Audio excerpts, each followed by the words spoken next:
Have you ever heard the story of the alien who lived in the Pentagon for 3 years? No, this isn't the plot of a new sci-fi movie.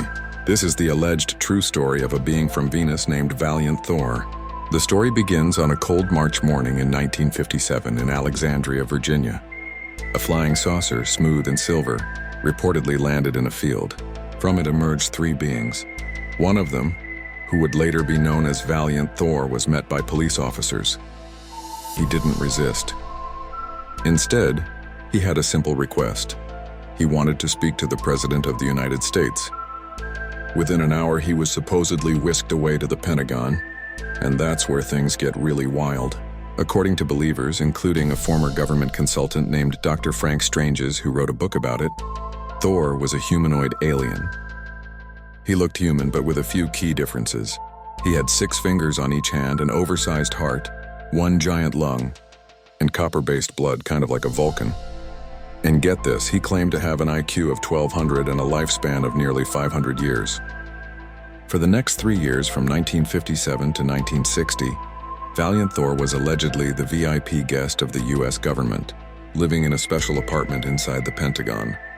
President Eisenhower and Vice President Nixon were said to have met with him frequently. So why was he here? Thor's mission, he claimed, was one of peace. He came from Venus, not the toxic hothouse we know today, but a lush paradise where beings lived in harmony.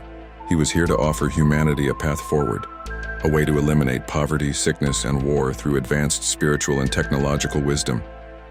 He offered to share technology that could provide clean, limitless energy for the entire planet. But there was a catch.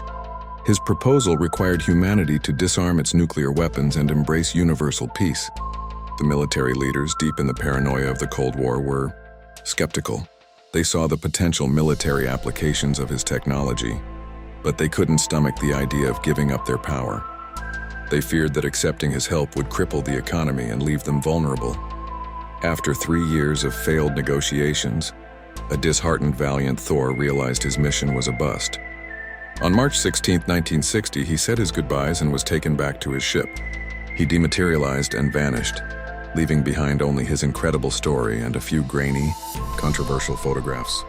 Is the story of Valiant Thor true? Or is it a fantastic piece of Cold War folklore? Skeptics point to the lack of official records and the reliance on a single author's account. But believers hold up the so-called photographic evidence and the sheer detail of the story as proof. Real or not, the tale of Valiant Thor serves as a powerful question. If we were offered a better world, would we be brave enough to accept it?